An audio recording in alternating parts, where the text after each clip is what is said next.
पुरुषों वास्ते ना कोई आयोग है ना कोई मंत्रालय है। आप देखो कि जब हम आधी आबादी की बात करते हैं, पुरुष आधी आबादी है, उसके लिए आप देखो ना कोई सरकार के पास बजट है, ना उसके लिए सरकार के पास कोई स्कीम है, ना उसके लिए सरकार के पास कोई हेल्पलाइन है। पुरुष जाए तो जाए कहाँ?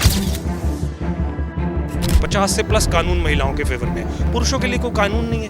अगर हमारी इस प्रोटेस्ट के थ्रू हमारी ये भी सरकार से मांग थी कि जो कानून है उनको जेंडर न्यूट्रल बनाया जाए।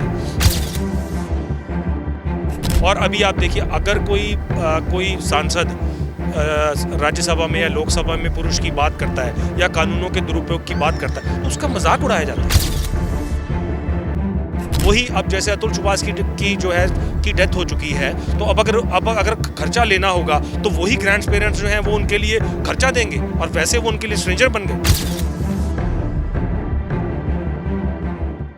बाबूशाही देख रहे तुसीं आम तौर ते इस मुल्क की गल करिए तो वूमेन के जोड़े राइट्स ने उस बारे गलबात होंदी रहिंदी है, प्रोटेस्ट भी होंदे रहिंदे जिथे किते क्राइम अगेंस्ट वूमेन हुंदा है, या जिवें वूमेन कमीशन बने हुए ने हर स्टेट दे विच, ते कोई भी जे मुश्किल आउंदी है किसी वूमेन नूं तां उत्थे पहुँच के जिहड़ा हैगा अपणियां शिकायतां दिंदे ने। पर इस मुल्क दे विच ਜਿਹੜੇ जेंट्स ने ਜਾਂ ਜਿਹੜੇ मैन ने ਉਹਨਾਂ ਲਈ कमीशन क्यों नहीं, ये सवाल खड़ा किया है सेव इंडियन फैमिली, एक NGO है, रजिस्टर्ड NGO जी पिछले रीसेंटली पिछले कई दिनों के जिन्होंने बैक टू बैक 10 प्रोटेस्ट किए हैं, तो जिहदे विच डिमांड उन्होंने यही सीगी कि इक्वैलिटी होनी चाहिए है कि जेकर किते शोषण बंदियां दे नाल हो रहा है तो वो किधर जाण, वो किहदे वल रुख करन। रीसेंटली बैंगलोर दे विच एक टैकी ने सुसाइड की, पूरे देश दे विच मुद्दा बड़ा चलिया, हो चर्चित होया, ते उस नूं लैके भी जिहड़े प्रोटेस्ट जिहड़े सीगे इन्हां दे वो जरूर हुंदे रहे आ। ते गलबात करांगे सेव इंडियन फैमिली दे नाल जुड़े हुए ने रोहित डोगरा जी साडे नाल मौजूद ने। रोहित जी, किवें देखदे हो तुसीं जिहड़े 10 प्रोटेस्ट कीते तुसीं लड़ीवार, की मकसद सीगा? देखो, साडा मकसद सीगा कि अतुल सुभाष नूं जस्टिस मिलना चाहिए। जद असी जेंडर इक्वैलिटी की गल करते हैं तो जेंडर इक्वैलिटी दे विच पुरुष की किते गल नहीं हुंदी। तुसीं देखो, जानवरों वास्ते मंत्रालय है, पेड़ पौधों वास्ते मंत्रालय है, आयोग है, महिलाओं वास्ते आयोग है, पर पुरुषों वास्ते ना कोई आयोग है ना कोई मंत्रालय है। आप देखो कि जब हम आधी आबादी की बात करते हैं, पुरुष आधी आबादी है, उसके लिए आप देखो ना कोई सरकार के पास बजट है, ना उसके लिए सरकार के पास कोई स्कीम है, ना उसके लिए सरकार के पास कोई हेल्पलाइन है। पुरुष जाए तो जाए कहाँ? अगर हम महिला और पुरुष की बात करते हैं तो दोनों एक दूसरे के पूरक हैं। हमने दोनों के साथ कंपटीशन नहीं करना, हमने दोनों को एक दूसरे के लिए बराबरी में लेके चलना है, तभी सभ्य समाज जो है वो आगे चलता है। आजकल तो ऐसी बात हो गई है कि जैसे लोग शादी के अपराधी बन चुके हैं, मतलब शादी ना हो गई एक अपराध हो गया। लड़कों के साथ जो है कानूनी नरसंहार जो है वो अदालतों में हो रहा है।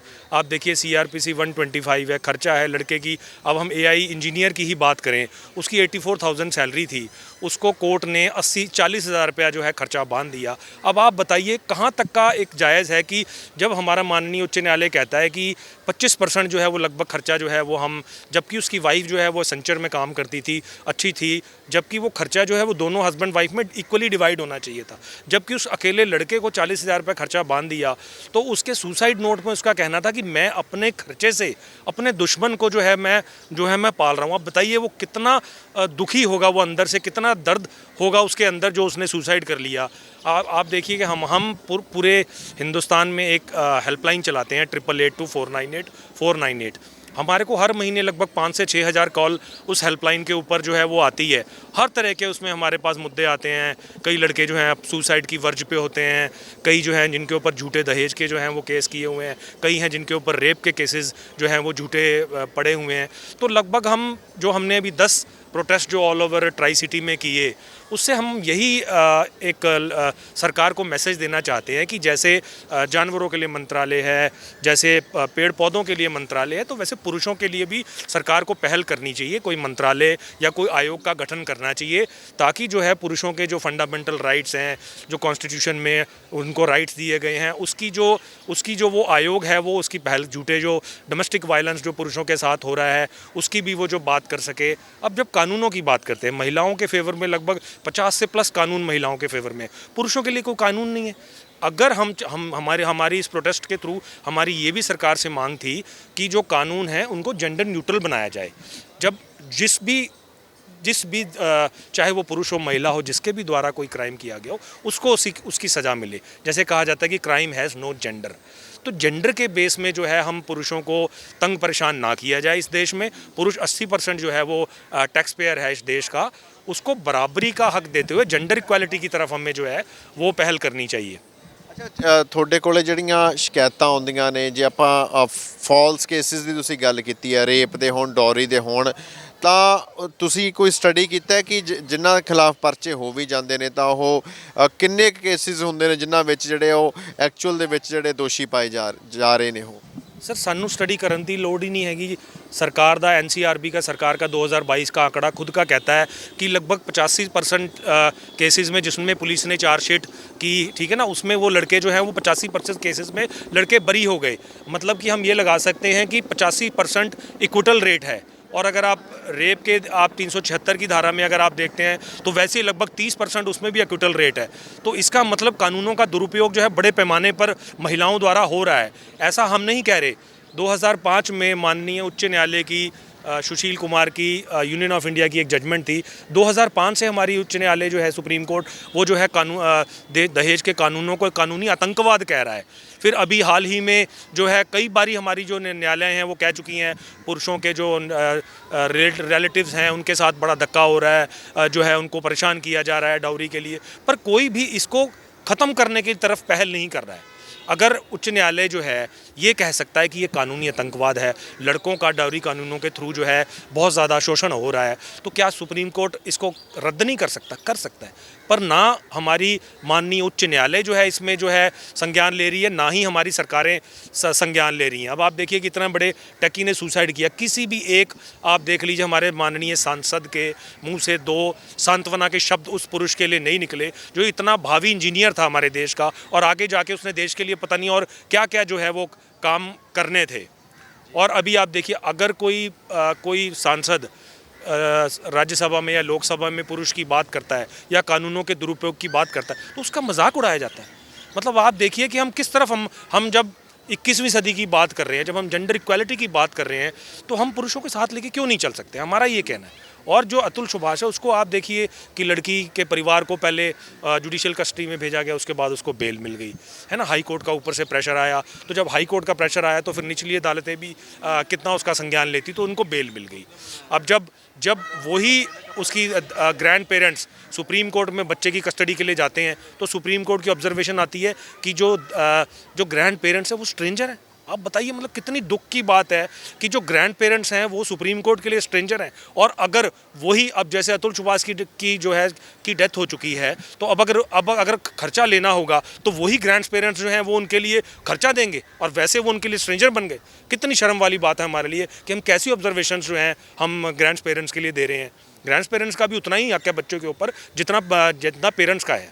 ਅੱਛਾ, ਇੱਕ ਤੁਸੀਂ ਜਿਵੇਂ ਵੂਮਨ ਕਮਿਸ਼ਨ ਬਣੇ ਹੋਏ ਨੇ, ਕੋਈ ਦਿੱਕਤ ਆਉਂਦੀ ਹੈ ਤਾਂ ਤੁਸੀਂ ਕੋਈ ਸ਼ਿਕਾਇਤ ਕੀਤੀ ਹੈ, ਕੋਈ ਡਿਮਾਂਡ ਕੀਤੀ ਹੈ ਕੋਈ ਕਮਿਸ਼ਨ ਇੱਕ ਵੱਖਰਾ ਬਣ ਜੇ, ਮੈਨ ਦੇ ਲਈ ਵੀ ਬਣ ਜੇ? देखो असी कई बारी जिहड़ा हैगा साडे चाहे वो दिल्ली की टीम होए, असी कई बारी माननीय अपने सांसदां नूं जिहड़ा है वो अपना मैमोरेंडम दे चुके हैं।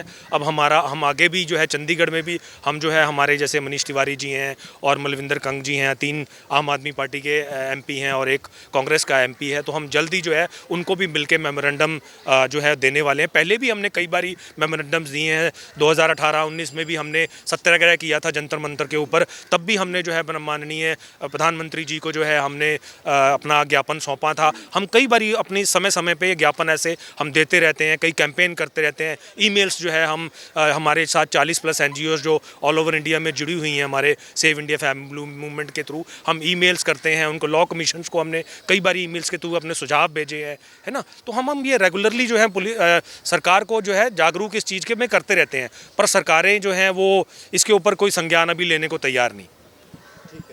बहुत शुक्रिया। सो गलबात असी कर रहे ਸੀਗੇ रोहित डोगरा ਦੇ ਨਾਲ, ਤੇ ਇੱਕ ਮੰਗ ਜਿਹੜੀ ਹੈ ਇਹਨਾਂ ਦੀ ਬੜੀ ਜ਼ੋਰਾਂ ਦੇ ਨਾਲ ਉਹ ਉੱਠੀ ਹੈ ਕਿ ਜਿਹੜੇ ਬੰਦੇ ਨੇ ਉਹਨਾਂ ਦੇ ਨਾਲ ਅਕਸਰ ਸ਼ੋਸ਼ਣ ਹੋ ਜਾਂਦਾ, ਧੱਕਾ ਹੋ ਜਾਂਦਾ ਤੇ ਪਰ ਉਹਨਾਂ ਨੂੰ ਕਿਤੇ ਜਾਣ ਨੂੰ ਰਾਹ ਨਹੀਂ ਮਿਲਦਾ ਤੇ ਉਹਨਾਂ ਦੇ ਹੱਕਾਂ ਦੀ ਵੀ ਇਸ ਮੁਲਕ ਦੇ ਵਿੱਚ ਜ਼ਰੂਰ ਗੱਲ ਹੋਣੀ ਚਾਹੀਦੀ ਹੈ। ਜਿਸ ਤਰ੍ਹਾਂ ਦੇ ਨਾਲ ਵੂਮਨ ਦੇ ਲਈ ਐਕਸਕਲੂਸਿਵ ਉਹਨਾਂ ਦੇ ਲਈ ਕਮਿਸ਼ਨ ਜਿਹੜੇ ਨੇ ਉਹ ਬਣੇ ਹੋਏ ਨੇ ਜਾਂ ਜਿਹੜੇ ਆਪਾਂ ਕਾਨੂੰਨਾਂ ਦੀ ਵੀ ਗੱਲ ਕਰੀ ਤਾਂ ਖਾਸ ਕਾਨੂੰਨ ਜਿਹੜੇ ਹੋਏ ਉਹ ਬਣੇ ਹੋਏ ਨੇ ਵੂਮਨ ਸਿਕਿਉਰਿਟੀ ਨੂੰ ਲੈ ਕੇ, ਸੇਫਟੀ ਨੂੰ ਲੈ ਕੇ, ਕ੍ਰਾਈਮ ਅਗੇਂਸਟ ਵੂਮਨ ਨੂੰ ਲੈ ਕੇ।